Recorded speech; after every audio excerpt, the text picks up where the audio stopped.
High বন্ধুরা, welcome our channel Srija and মম।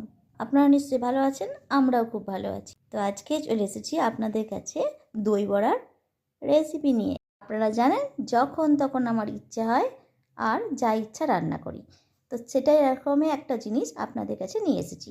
রাত্রিরে অনেকটা বিউলির ডাল ভিজিয়ে রেখেছিলাম, আর সকালবেলা উঠে সেটা দিয়ে তৈরি করব দই বড়া। তার জন্যে ভালো করে বিউলির ডালটাকে বেটে নিতে হবে। নিয়ে ভালো করে ফাটিয়ে নিলাম। আর এই দেখুন, চলে গেছি ফ্রিজে উল্টোপাল্টা জিনিস করতে। কী জিনিস? পুদিনা পাতা আর ধনে পাতা। আর এইদিকে আমি করছি কি, বড়াগুলো ভেজে রেখেছিলাম সেগুলোকে একটু চিনি, নুন আর জল দিয়ে ভিজিয়ে দিলাম। আর এইদিকে পুদিনা পাতা বাটতে বসেছি। এতে কাঁচা লঙ্কা আর ধনে পাতা দিয়েছি। আমার জীবনের মতো এই পাতাগুলোর অবস্থা খুব খারাপ, পুরনো হয়ে গেছে, ফ্রিজে থেকে থেকে নষ্ট হয়ে গেছে। কোনো রকম এটাকে ঘোরালাম।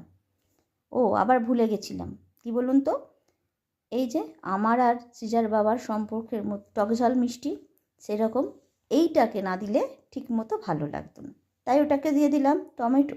বুঝতে পেরেছেন তো? টমেটোটা দিয়ে এই দেখুন আমার মতোই অবস্থা হয়েছে।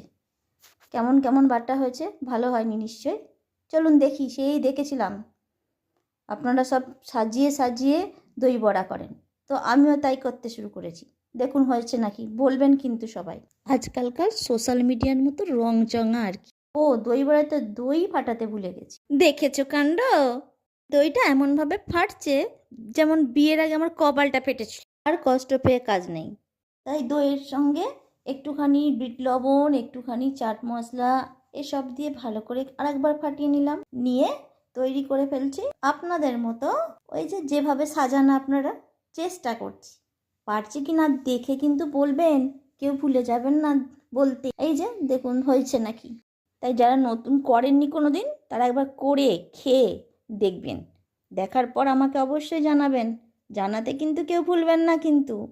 নিজেরা বানান আর খান আর আমাকে বলতে ভুলে যান। আমি জানি আপনারা বড্ড বেকার, তাই এই আলতু ফালতু কথা শোনার জন্য চ্যানেলটাকে সাবস্ক্রাইব করুন।